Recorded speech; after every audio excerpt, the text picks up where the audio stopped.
curious, how many people here remember 45 singles?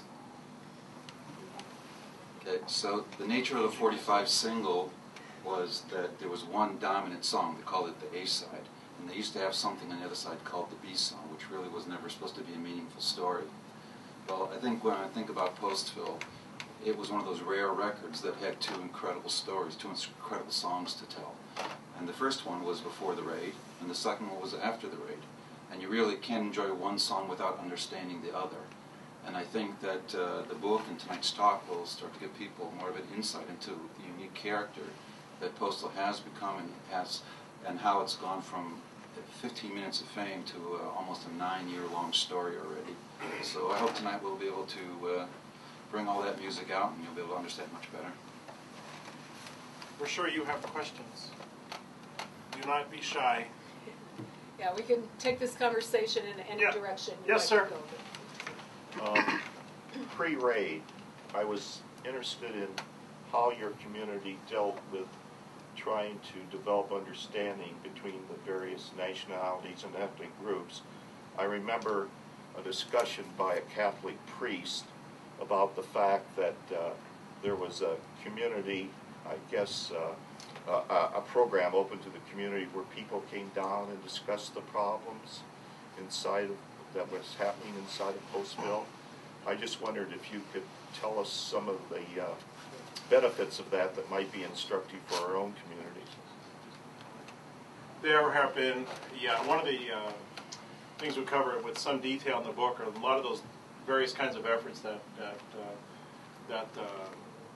brought people together in Postville. I think so much attention has been paid to the differences in town that very little was really actually paid to how the similarities that people found with each other. There are a lot of different instances that we go through the book. For example, the Taste of Postville, which was a one-day food festival which brought people from all around the Midwest. There were a number of crises in town which brought people together.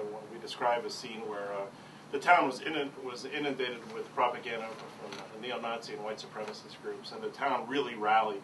Aaron, you were on the city council at that time, but the town really rallied, and everyone in town got together and pushed back against it. They really fought back against that. It was coming from out of state. And it was coming from out of state.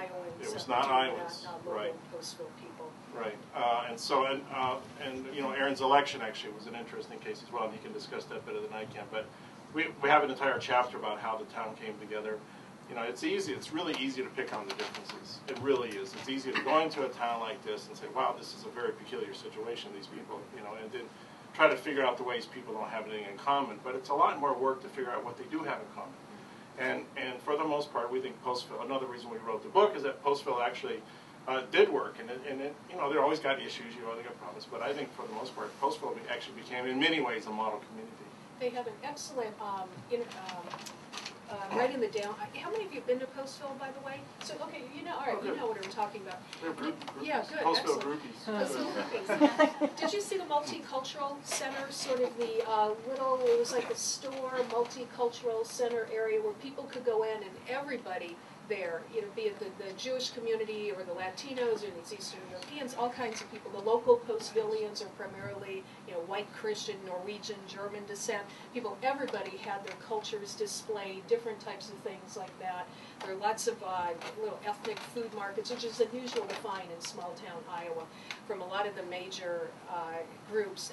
Aaron is an interesting case because he remains at this point the only Orthodox Jew ever elected to any political position actually in the state of Iowa. So, and this again came out of a small town, 2,000 people, that a lot of outsiders, of course, stereotyped Iowa, the Midwest, small town as being, they're all redneck, they're backwards, and, you know, not very progressive. And it was actually quite a different case. And I think Postville used, inadvertently, but it worked. I don't think it was anything deliberate, sort of the immigration model that's called accommodation, where you don't expect necessarily people to totally acculturate and be a complete blend, melting pot. Everybody's identical, same.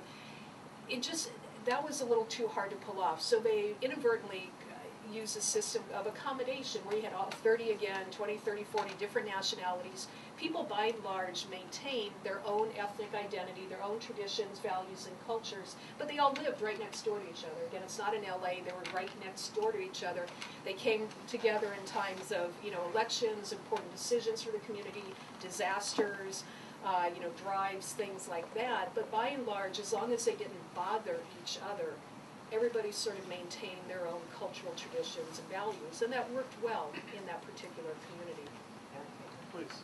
How many of you have read or are familiar with the Stephen Bloom book about Postville? Okay, so I actually moved there before the book, and I actually lived there before I knew we had all the strife and trouble. So until the book came out, I didn't realize all the strife and trouble that we had.